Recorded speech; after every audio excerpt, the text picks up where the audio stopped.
here's the thing.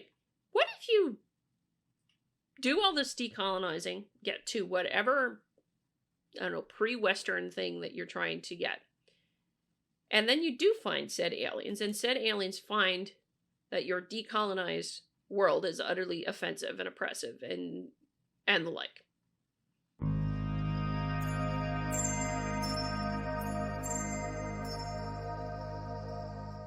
Alrighty.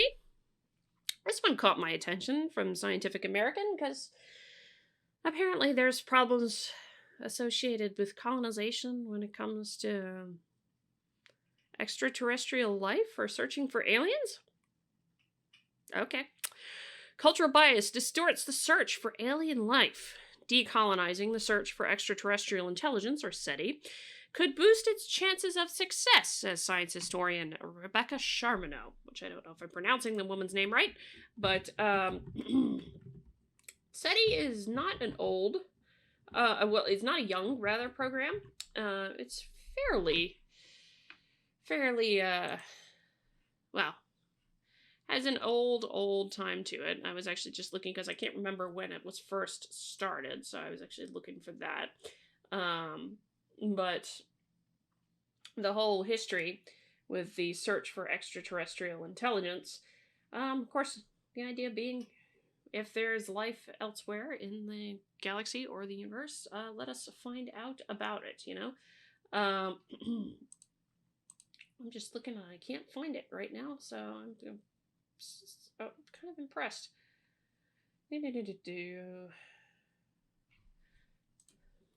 SETI project began when? 1959. There we go. SETI project began in 1959, effectively. So it has been around for quite some time here, and it's certainly not a young thing, though it's young by the standards of a lot of sciences, because like physics is a much older scientific field, and the like there. But I want to use this as a point because I do not think that I've noticed it with articles like this when there's talking about decolonizing something, or like decolonizing the chemistry curriculum, and the other thing that I found and reviewed on this channel. They tend not to define what the heck they mean by decolonization.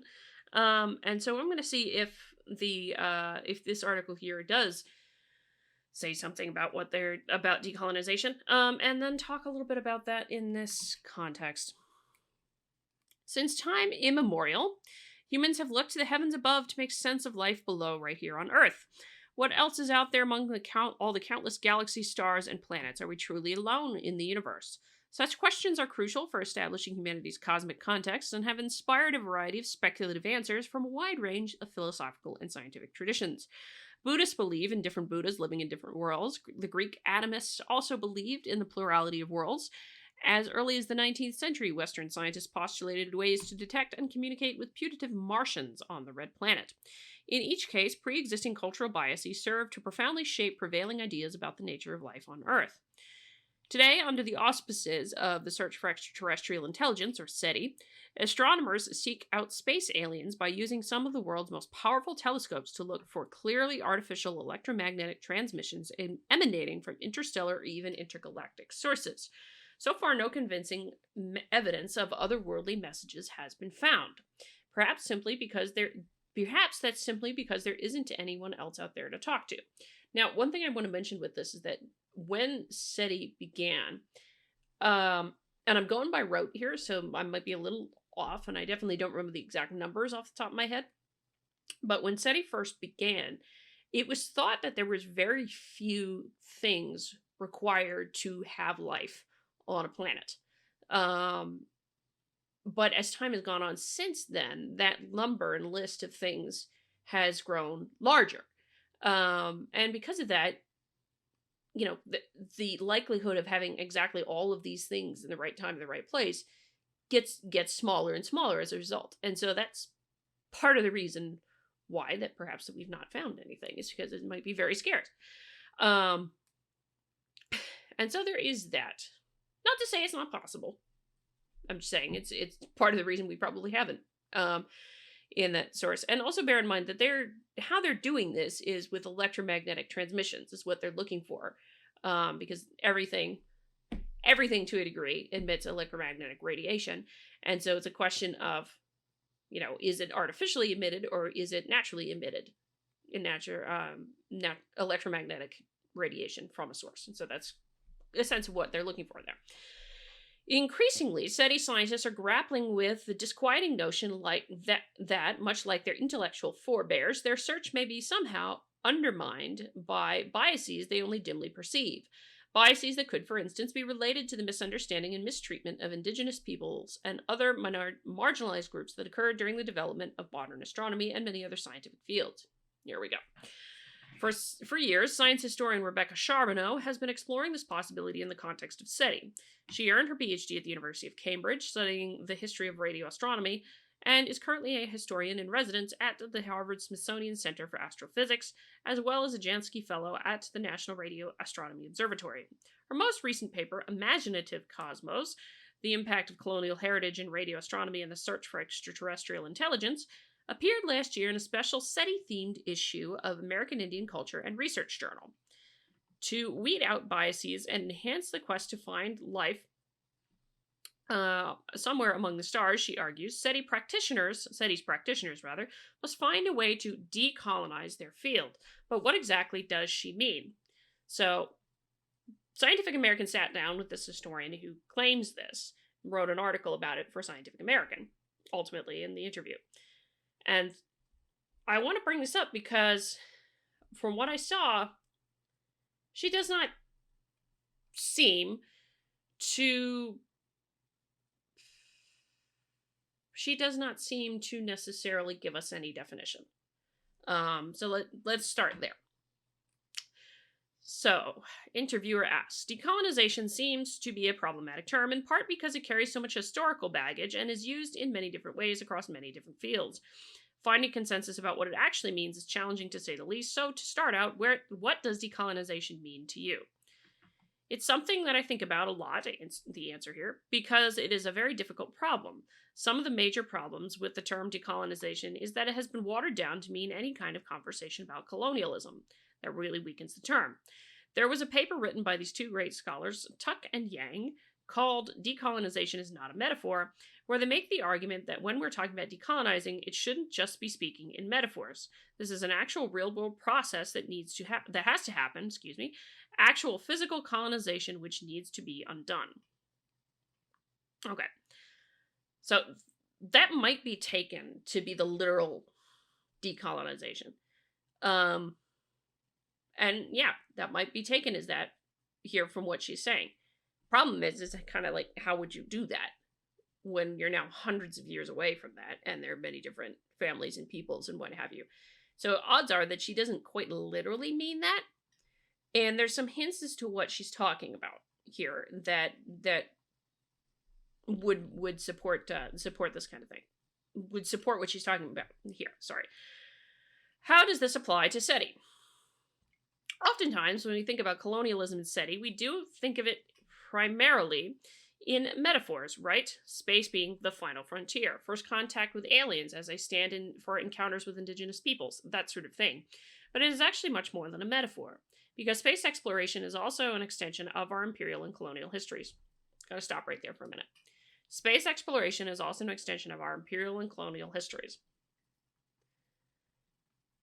Space exploration is therefore a type of exploration. So I would wonder if she is saying here that exploration is an extension of our imperial and colonial histories. If so, let us hold the thought for a moment here, because if she is saying that, then exploration is an extension of our imperial and colonial histories. What civilization in history, what society, what culture in history did not engage in exploration at some point in its history? I can't think of any that didn't do that didn't engage in some level of exploration themselves. Whether it be indigenous nations, European nations, African nations, Asian nations, all the like. I would like to think they all probably, well, I imagine just from the history records, all of them engaged in exploration. So Are they all imperial and colonial? Random thought. We know that space infrastructure, including SETI infrastructure, exists in remote locations, with places that often have colonial histories or vulnerable populations, particularly indigenous peoples. And then space, despite our best efforts, is highly militarized. Nations talk about becoming space superpowers, building new empires, and colonizing other planets. So it's not just a metaphor, it's actually happening in the world and off the world, and that's why I think it's a useful term when we're talking about SETI. And SETI carries, in particular, carries a lot of intellectual colonial baggage as well, especially in the use of abstract concepts like civilization and intelligence, concepts that have been used to enact real physical harm on Earth. Okay, therein lies the cue as to what she's probably actually thinking of and actually talking about with decolonization. But because she doesn't give a literal definition, I have it open here and I will include it in the references, is the discussion from New Discourses, where it's actually laid out in depth what is meant by decolonization in this sense when you see it every freaking place, like in Decolonizing the Search for Alien Life. From New Discourses, literal decolonization refers to the withdrawal of colonial powers from a country it had seized control of and exploited. Decolonization can also refer to the undoing of broader effects of colonialism, such as systems of government, law, culture, religion, and language, and recovering prior systems. This is not what is meant in social justice application of the term, though it is where the roots of the term come from. In the social justice sense, which has adopted postmodern, mostly French, concepts of power and knowledge, decolonization is understood more broadly still. As indicated above, there's a quote above this, so you can see it on the page, and we'll put it in the description for you. It seeks to read everything through a framework of colonialism and uncover how it has shaped all sorts of power dynamics in society, particularly in the realms of discourse, ways of speaking about things. Thus, it is common to hear that everything from university curricula to hairstyles needs to be decolonized. See example again here with the decolonization of the search for alien life.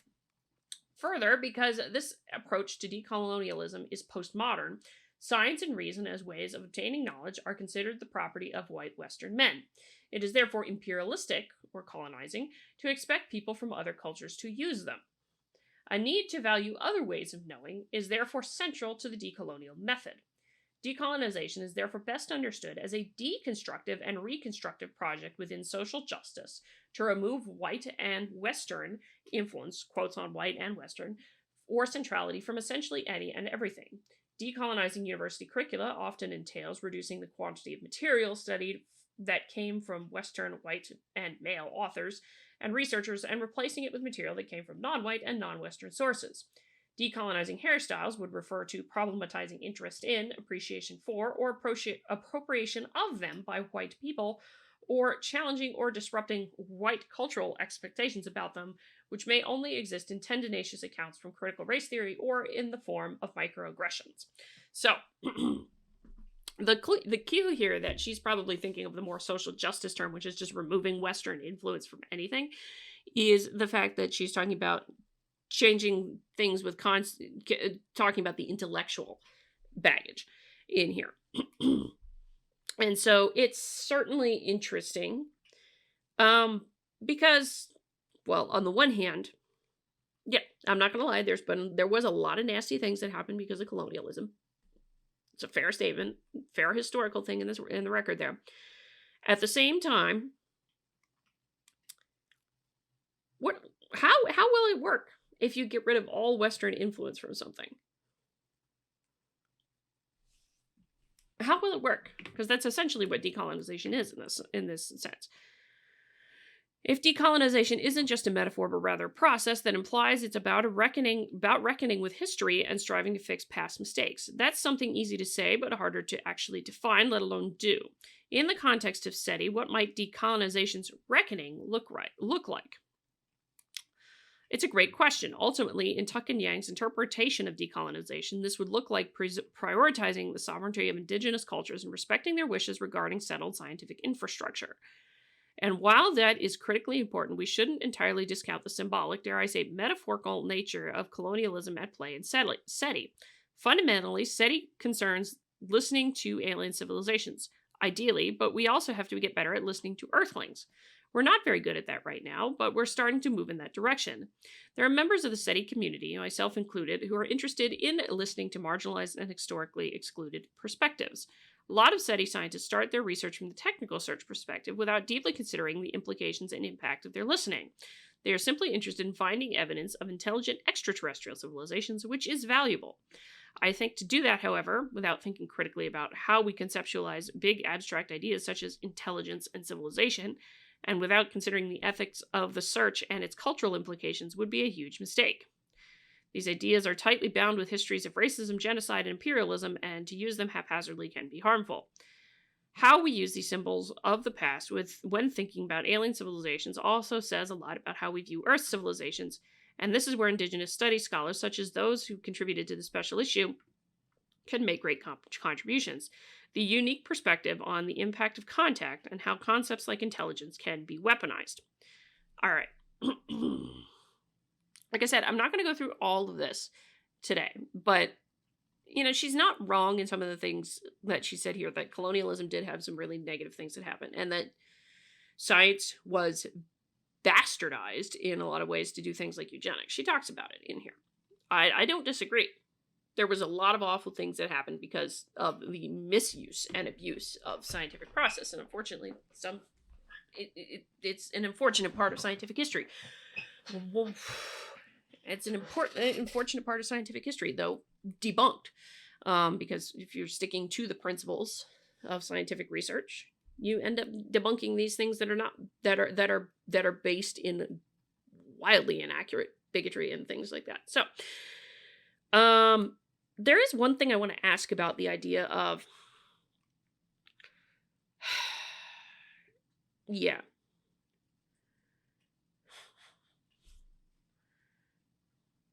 Oh, wait a second. Okay. So when it comes to decolonizing SETI, the metaphors matter too. Maybe not to aliens, but to people on Earth. Being mindful of the histories and language we're invoking is the bare minimum of what we can do. And this is why including Indigenous voices is so critical. As Indigenous studies scholar Sonia Adelaide told the SETI Project Breakthrough Listen, intent does not equal impact. We must consider both. It is not enough to contact aliens and hope interaction will be friendly. We must critically examine our own history and words and stop assuming our good intentions will not result in harm. Columbus said metaphors might not hurt an alien, but using them will hurt people on Earth. Okay, words don't equal violence. We'll just remind that one on there.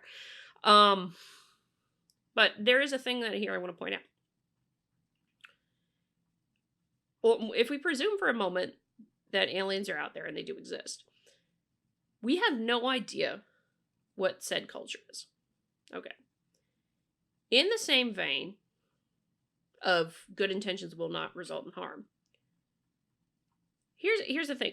What if you do all this decolonizing, get to whatever, I don't know, pre-Western thing that you're trying to get, and then you do find said aliens, and said aliens find that your decolonized world is utterly offensive and oppressive and the like? Is it not out of being good intention that you may end up offending in that case? This is entirely speculative because obviously we have no idea if there's aliens out there at all.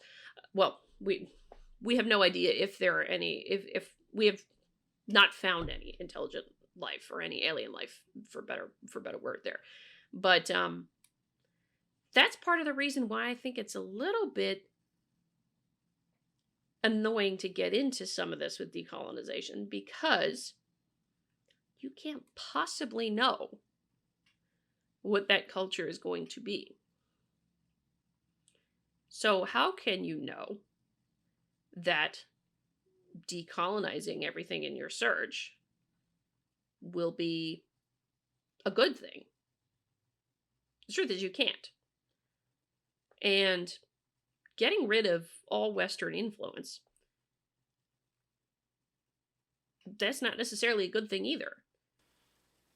It's silly in a lot of ways to me to presume that removing Western influence from everything here, and particularly from the search for extraterrestrial intelligence, is going to make things better in that search. It's not necessarily going to improve anything, but then again, we have no way to prove it because you haven't found any alien life yet. Anyway, that's it for now. Let me know what you think. Until next time, I'm Adrian, and I hope you all stay curious.